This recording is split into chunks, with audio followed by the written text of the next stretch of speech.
#1 priority is taking care of the soldiers. The last one, we was in a thing called like the Triangle of Death. Yeah, it's chaotic. 5 years into the Iraq War, we try to sum it up with the pictures from 5 soldiers. One of them things, perfect hit on the truck. It's just knowing that she was helping me out was the best feeling. These guys are doing great and wonderful things under adverse conditions constantly, daily, and with almost no recognition. All right, take up a good, steady, prone, supported, fire in position. For now, the most deployed unit in the Army, the 2nd Brigade from Fort Drum, is training. Move your selector switch from safe to semi. Our 5 soldiers fall under the 189th Cavalry Squadron, a part of that brigade. Fire when ready. Today, they're doing EST, what's called Engagement Skills Training. This is how they prepare for the modern battlefield. It's so lifelike that we can use the EST qualification for soldiers' qualification records. What's wrong with you, point 10? I don't know, I only shot one round then. You'll see in a minute. Since we've started this EST, probably about 2 weeks ago, we've seen results. And then we've gone out and fired real bullets. And we go back into the EST and correct deficiencies. Looks good. The EST is designed to get soldiers a little more accurate behind the crosshairs. This is the offensive side of training. You aiming there? Yeah. But a major threat for soldiers in Iraq has been IEDs.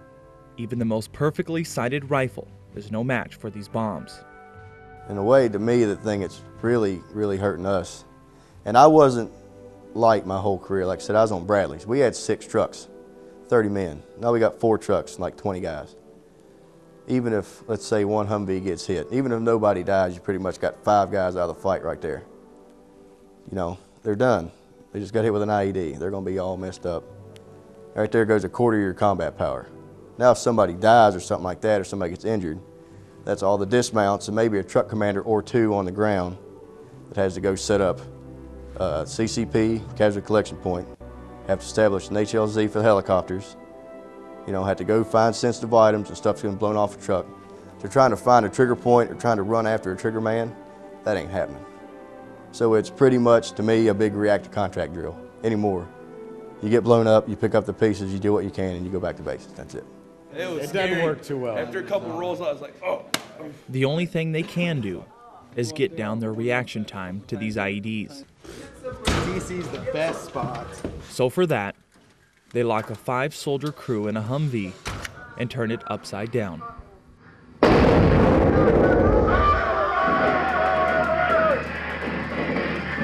it's chaotic. You know, even when you don't have your situational awareness taken away from you, it's still chaotic. It's very difficult to function. And so, you know, obviously if you do that over and over and over again, like we say, it's muscle memory, you can get every soldier in there. I think it's a great asset. You know, any type of training that'll help us out. Staff Sergeant Brian Dunaway knows everyone doesn't always make it out okay. We got hit by a catastrophic IED September 22nd, 06. One of them things, perfect hit on the truck. Specialist Bo was our platoon medic. Specialist Cleveland was the gunner. Sergeant Duncan was the other dismount. They died instantly. I've been there 3 times. The law of averages is going to tell you you're going to get hit sooner or later. So if it happens, it just happens, and you do what you have to after the fact. To me, every deployment that I've been to, they've just increasingly gotten worse. The first one, we came in April. We ran pretty much the Jordan border. We took it over from Special Forces and an airfield called H3 or something like that. We took it over from them, and we did that pretty much the whole time. And then I left, and then the second time I was there, we patrolled Mosul and Talafar, and that was a little, you know, some stuff was kind of scary, but pretty much just kind of got used to that. But the last one, we was in a thing called like the Triangle of Death, like southeast of Baghdad and north of Yusufia, and I lost 4 soldiers that deployment. 3 deployments later, Sergeant Dunaway's down to his last 3 months as a soldier. Specialist Zach Choate is short on time in the Army as well. He deployed once to the same place as Sergeant Dunaway, to the Triangle of Death. We were driving along, we took a stop to discuss basically where we were on this route because we had never taken it before. And Me as a gunner, we were asked to stand up and take pictures in the turret of the surrounding areas, possible caches and hideouts for insurgents, and got back in the truck and probably drove about 10 feet, and then that's when we hit it. 10 feet changed his life. The hit to his truck, recorded by the terrorist responsible for the blow. I collapsed lung, fractured ribs, abrasion to the head. I had a traumatic brain injury, grade 3 lacerated spleen, and that was it. But that wasn't it for Specialist Choate. Staying out of the fight was out of the question. 4 months later, he went back to war. Did that help or did that make it worse? It helped, I guess, a little bit. It made it a little bit worse, but I mean, it's kind of like, if I hadn't gone back, I'd probably been living with guilt right now, so. So what's your feeling about the Army and your time doing it? My feeling with the Army is it's not a bad thing. It teaches you one big thing other than, you know, how to kill, but it's brotherhood. And that's one thing you learn whenever you go over there. It's everybody for everybody. And I appreciate that most about the Army and my time over there. I mean, we go over there, we spent 15 months together living in the same rooms, riding in the same vehicles, getting shot at by the same people every day. And it just gets you. You bond really close. And that's the reason you keep going. Family is important to Specialist Seth Horst.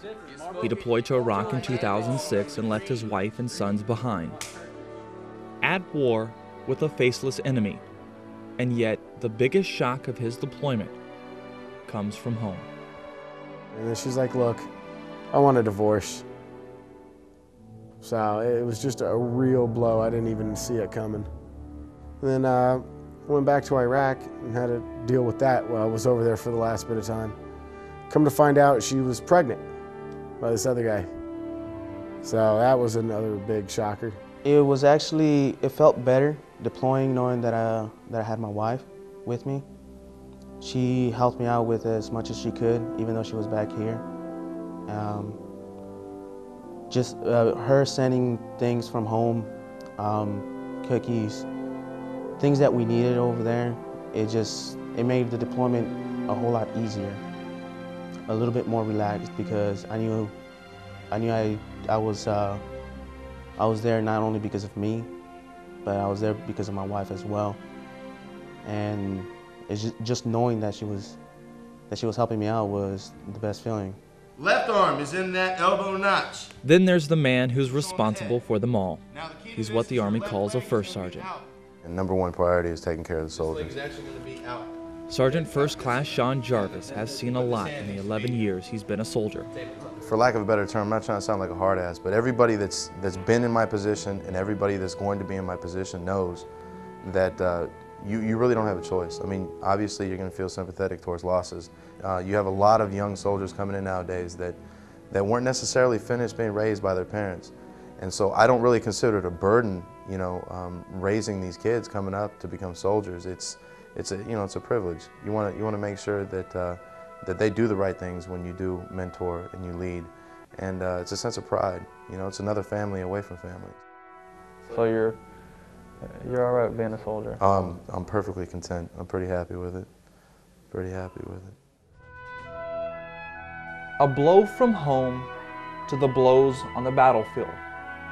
A divorce, 3 tours in Iraq, getting blown up, taking care of soldiers, and just happy to be here. 5 soldiers, not one excuse, not one regret. And you would go back? If I had to, I guess. But I think 3's plenty for anybody.